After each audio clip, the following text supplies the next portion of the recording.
She's the pretty one, you're just smart, my aunt said at the wedding, so I toasted with the groom's investor. The champagne glass slipped from my trembling fingers, shattering against the marble floor of the Ritz-Carlton ballroom. Hundreds of wedding guests turned to stare as I stood frozen, my Aunt Margaret's words echoing in my mind like a cruel mantra, she's the pretty one, you're just smart. My name is Emily Watson, and at 28, I thought I had learned to armor myself against my family's casual cruelty. But standing there in my navy blue bridesmaid dress, chosen specifically because it wouldn't outshine the bride, I felt every insecurity from my childhood come flooding back. The bride was my cousin Victoria, golden-haired and radiant in her $1,000 gown. She had always been the family princess, the one who effortlessly commanded attention at every gathering. I was the bookworm, the one with thick glasses and a scholarship to MIT, the one who made everyone uncomfortable by actually having opinions about things. The August heat in Charleston was oppressive, even with the air conditioning running full blast in the historic venue.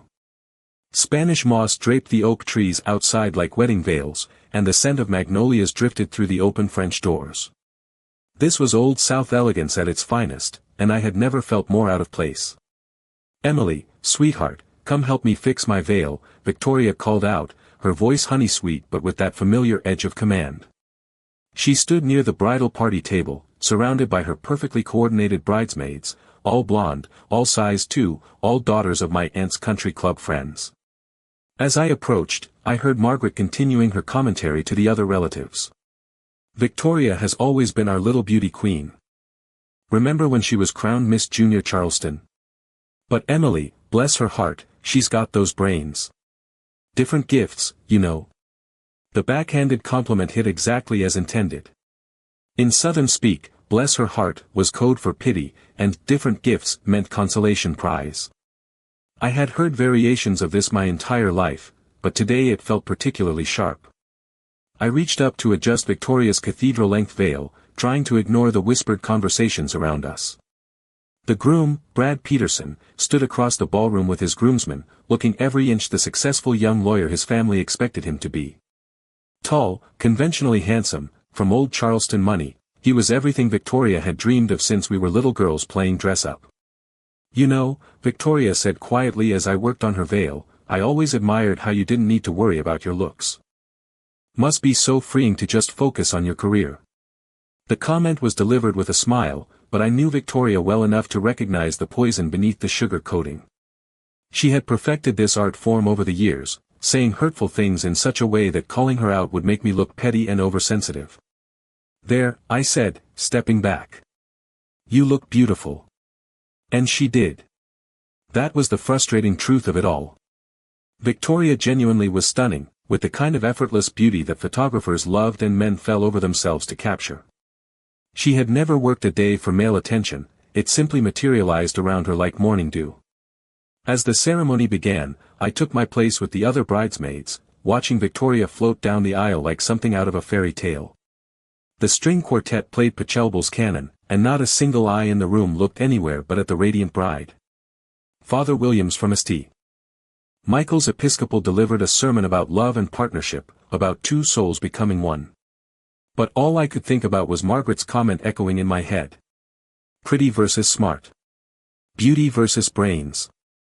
As if a woman couldn't be both, as if intelligence was just what ugly girls settled for.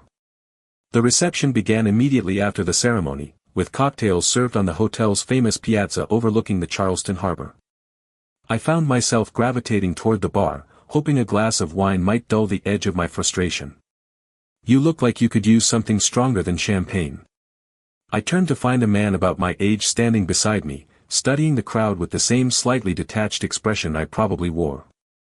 He was attractive in an understated way, dark hair, intelligent eyes, wearing an expensive suit but not quite fitting the Charleston Country Club mold. "I'm sorry, do we know each other?" I asked. "David Chen," he said, extending his hand. "I'm here with the Peterson family, sort of. Business associate of Brad's father. Emily Watson. Bride's cousin and designated family disappointment." He laughed, a genuine sound that cut through the polite murmur of wedding conversation. "That's quite an introduction. What makes you the family disappointment?" "Well," I said, accepting a glass of wine from the bartender, according to my aunt, I'm just the smart one. Not the pretty one. Apparently, that's my role in the family dynamic. David's expression shifted, becoming more serious. That's a terrible thing to say to someone. Especially at a wedding. Oh, you haven't met my family yet. They specialize in terrible things said with perfect Southern manners. I took a sip of wine.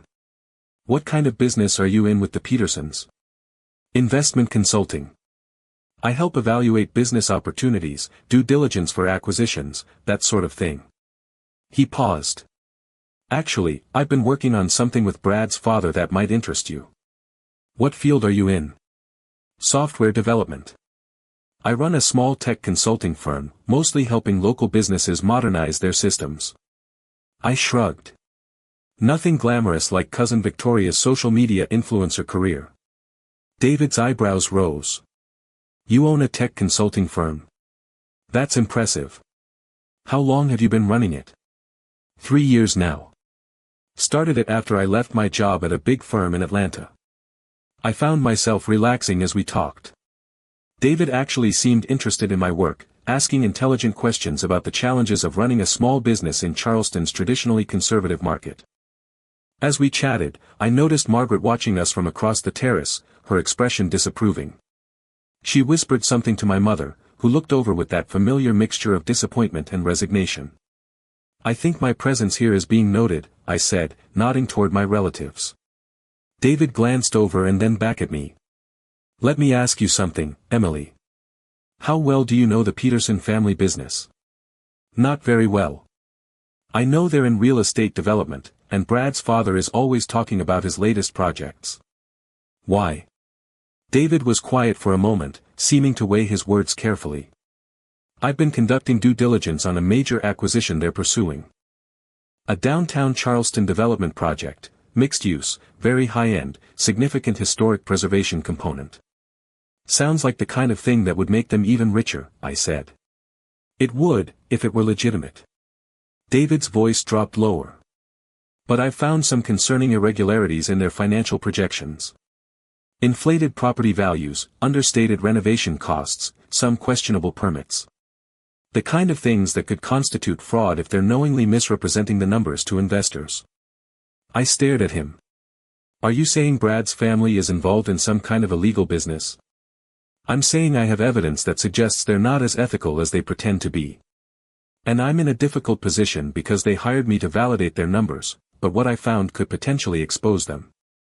The implications hit me like a cold wave. Does Brad know? That's what I'm trying to figure out. He could be completely innocent, just along for the ride. Or he could be complicit. David looked troubled. I've been wrestling with what to do with this information. Before I could respond, the dinner chimes sounded, calling guests to their tables. As we walked toward the ballroom, I found myself seated at the family table, a collection of Watson relatives and family friends, strategically positioned where we could see everything but not interfere with the important guests. Margaret held court at our table, regaling everyone with stories of Victoria's childhood pageant victories and her current success as a lifestyle influencer. 50,000 followers on Instagram, she announced proudly. Companies pay her thousands just to post pictures of their products. That's wonderful, murmured Mrs. Hartwell, an elderly family friend. And what about Emily? What's she doing these days? Oh, Emily has her little computer business, Margaret said dismissively. Very technical, you know. Not everyone can understand that kind of work. Little computer business. The phrase stung more than it should have. I had built my consulting firm from nothing, working 80-hour weeks, learning every aspect of business management while developing technical solutions for clients. Last year alone, we had helped over 30 local businesses improve their operations, creating jobs and contributing to Charleston's economic growth. But to Margaret, it was just my little computer business, something quirky and incomprehensible that the smart but awkward cousin did because she couldn't attract a successful husband. During the dinner speeches, Brad's father, Robert Peterson, stood to toast the happy couple. He spoke about family values, about building legacies, about the importance of choosing partners who shared your vision for the future. Victoria embodies everything we could want in a daughter-in-law, he said, raising his glass. Beauty, grace, and the kind of social intelligence that opens doors and creates opportunities. Social intelligence. I nearly choked on my wine. In other words, the ability to look pretty and make powerful men feel important. Meanwhile, my actual intelligence, the kind that solved complex problems and created value, was dismissed as a consolation prize for not being beautiful enough. As the evening progressed, I found myself spending more time talking with David. We had moved to a quiet corner of the terrace, away from the dancing and the increasingly drunken celebration. "Can I ask you something personal?" I said. "Why are you telling me about the Peterson business issues? We just met." David was quiet for a moment, looking out over Charleston Harbor where lights twinkled on the water. "Honestly? Because you're the first person I've met tonight who seems to care about substance over appearance. Everyone else is so focused on the fairy tale wedding, the perfect couple, the successful families. But you see through all of that." "Maybe because I've never been part of the fairy tale," I said. "Hard to be enchanted by something that's always excluded you. Or maybe because you're smart enough to recognize that fairy tales are usually built on pretty lies." The next morning, I woke up in my hotel room with a slight headache and a business card tucked into my purse. David Chen, Investment Consulting, with a handwritten note on the back, "If you're interested in hearing more about those irregularities, call me." I spent the day driving around Charleston, thinking about the conversation. The city looked different in the morning light, still beautiful, but somehow more real.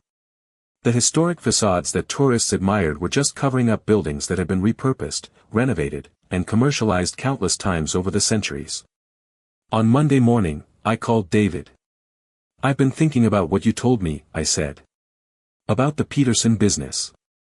If what you suspect is true, people could lose a lot of money." "That's exactly what concerns me," David replied. "This isn't just about one family's business practices. They're raising capital from dozens of investors, retirement funds, small business owners, people who can't afford to lose their investments to a fraudulent scheme. What kind of evidence do you have?" "Financial documents, permit records, independent property appraisals that contradict their projections. Enough to raise serious questions, but I need someone with technical expertise to help me organize and analyze the data properly." I understood what he was really asking. "You want my help?" "I want to hire your consulting firm. Legitimately. I need someone to create a comprehensive analysis of their financial projections, compare them against market reality, and present the findings in a way that regulatory authorities could understand and act upon." It was a significant opportunity, the kind of high-profile project that could establish my firm's reputation beyond Charleston's small business community. But it also meant potentially destroying my cousin's new family and confirming every nasty thing Margaret had ever said about my character. "I need to think about this," I said. "Of course. But Emily, there's something else you should know. I've been asking around about the Peterson family's business practices, and your name came up." "My name? How?"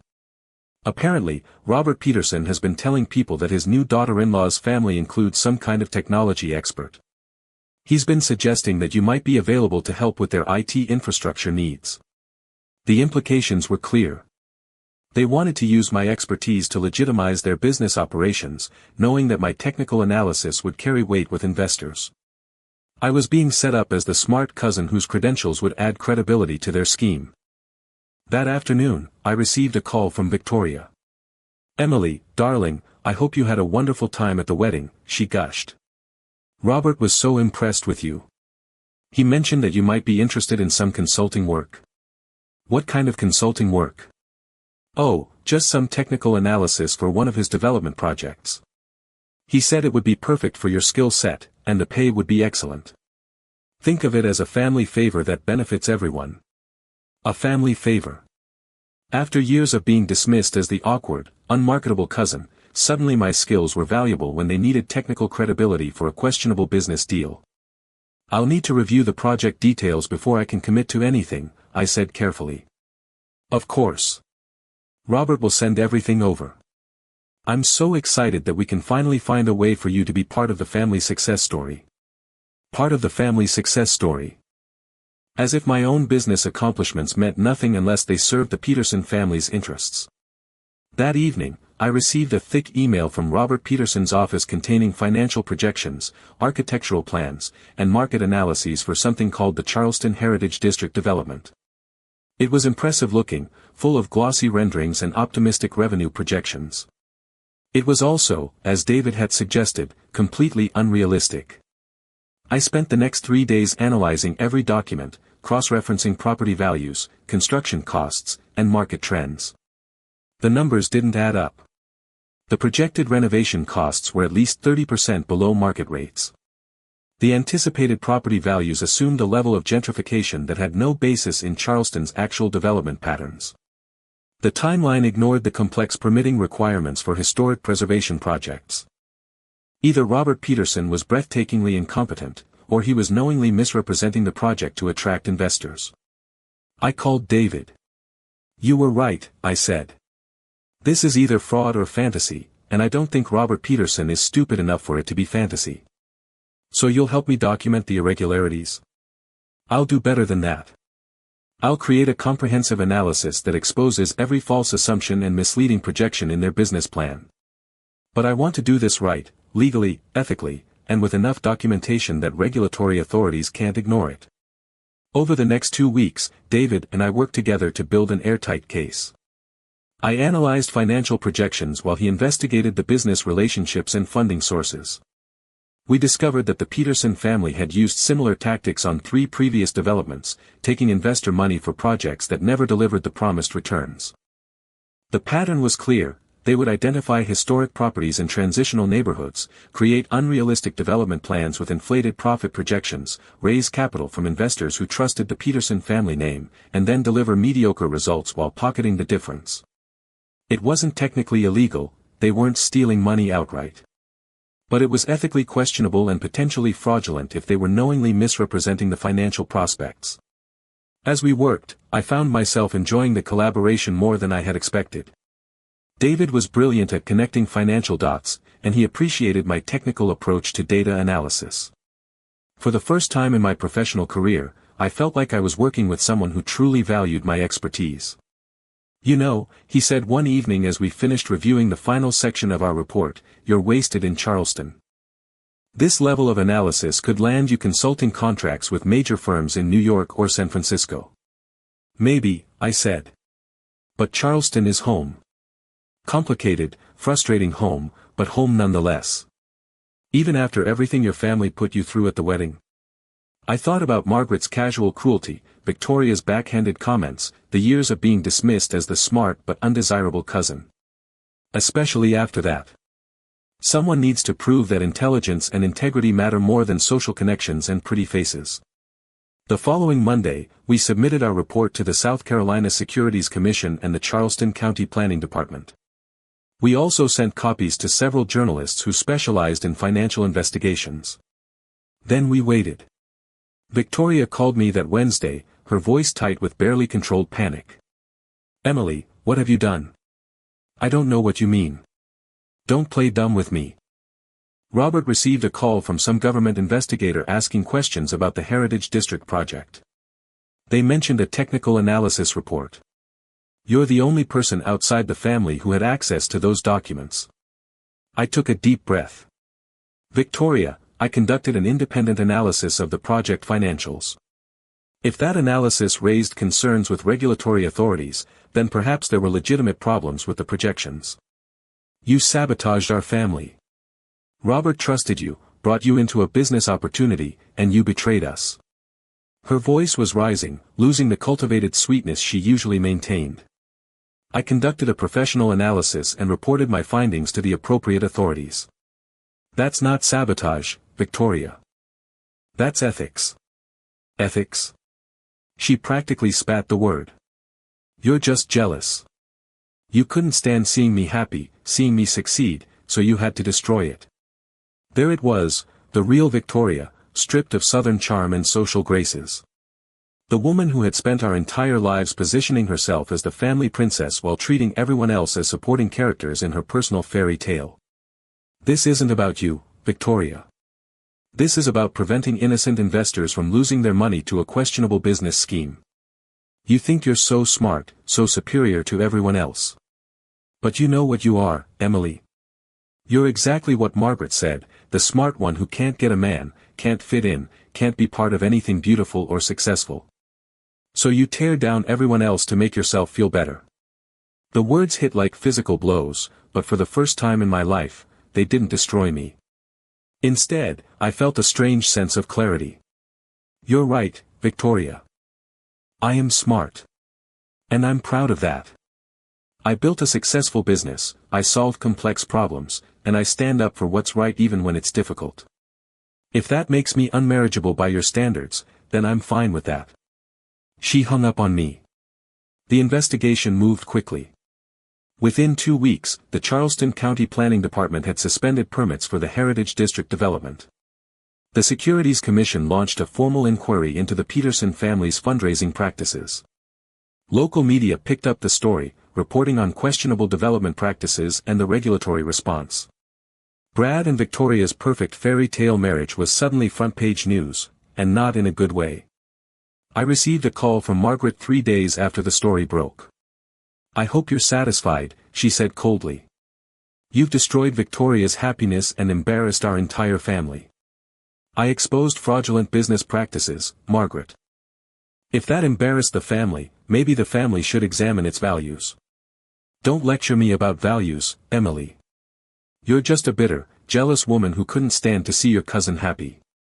I'm a successful businesswoman who chose integrity over family loyalty. If you can't understand the difference, that says more about you than about me. Margaret hung up without another word. But not everyone in the family sided against me. My younger cousin Michael called the next day. I wanted you to know that not everyone thinks you're the villain here, he said. I've always suspected Uncle Robert's business deals were too good to be true. You had the courage to do something about it. My mother called the day after that. I won't pretend I'm happy about all this family drama, she said. But I'm proud of you for standing up for what you believe in. Your father would be proud too. And then, unexpectedly, I received a call from David. I have news, he said. 3 different investment firms have reached out about hiring us to investigate other suspicious development projects. Apparently, our report impressed some important people. Us. I was hoping you'd consider making this partnership official. Chen Watson Investigative Consulting. We could specialize in financial fraud detection for real estate and development projects. I stared out my office window at the Charleston skyline, thinking about everything that had happened in the past month. I had lost my cousin's friendship, probably permanently alienated half my family, and become the subject of local gossip. But I had also discovered skills and passions I never knew I possessed. Yes, I said. Let's do it. 6 months later, Chen Watson Investigative Consulting had grown into one of the Southeast's most respected firms for financial fraud detection. We had helped expose 3 major investment scams, saved millions of dollars for would-be victims, and earned recognition from regulatory authorities across multiple states. Victoria and Brad's marriage had survived the scandal, though Robert Peterson had been forced to step back from active business management. The Heritage District development had been restructured under new management with realistic financial projections, and construction was proceeding on schedule. Victoria and I hadn't spoken since that final phone call, but I heard through family channels that she was doing well. She had pivoted her social media brand to focus on supporting other military spouses. Brad had joined the National Guard after the business scandal made traditional legal careers difficult. Margaret still refused to acknowledge my existence at family gatherings, which honestly made the events more pleasant for everyone involved. But the best part of the whole experience was discovering that I didn't need my family's approval to be happy. For years, I had defined myself in opposition to their values, the smart one because I couldn't be the pretty one, the successful one because I couldn't be the beloved one. Now I understood that intelligence and integrity weren't consolation prizes. They were choices that led to meaningful work, authentic relationships, and the kind of success that didn't depend on anyone else's validation. David and I had developed a relationship that went beyond business partnership. We shared values, respected each other's expertise, and built something together that neither of us could have created alone.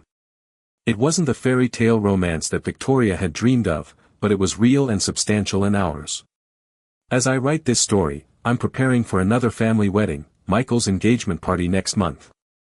I'll be there as myself, not as the designated disappointment or the family rebel, but as Emily Watson, successful businesswoman and partner in a firm that makes a real difference in people's lives. If you've ever been the family outsider, the one dismissed for not fitting conventional expectations, I want you to know something: your worth isn't determined by other people's narrow definitions of success. Intelligence, integrity, and the courage to stand up for what's right, these aren't consolation prizes. They're superpowers. Don't let anyone convince you that being smart is second best to being pretty. Don't let anyone make you feel guilty for refusing to participate in systems that compromise your values. And don't let anyone diminish your accomplishments because they don't fit their vision of what women should achieve. Your story matters. Your voice matters. Your intelligence matters. The world needs more people who choose substance over appearance, integrity over approval, and truth over comfortable lies. Be one of those people. The right people will notice, appreciate, and build something beautiful with you. If this story resonated with you, please share your own experiences in the comments below. Have you ever had to choose between family loyalty and personal integrity? Have you been dismissed for being too smart or too serious? How did you find the courage to stand up for your values? Like this video if you believe that intelligence and integrity are superpowers, not consolation prizes. Subscribe to our channel for more stories about people who chose authenticity over approval and built amazing lives by being true to themselves. Remember, you don't have to choose between being smart and being valued. You just have to find the right people who understand that intelligence is beautiful, integrity is attractive, and authenticity is the foundation of every meaningful success. Sometimes the best revenge isn't getting even, it's building something so meaningful that the people who dismissed you realize they missed out on knowing someone extraordinary.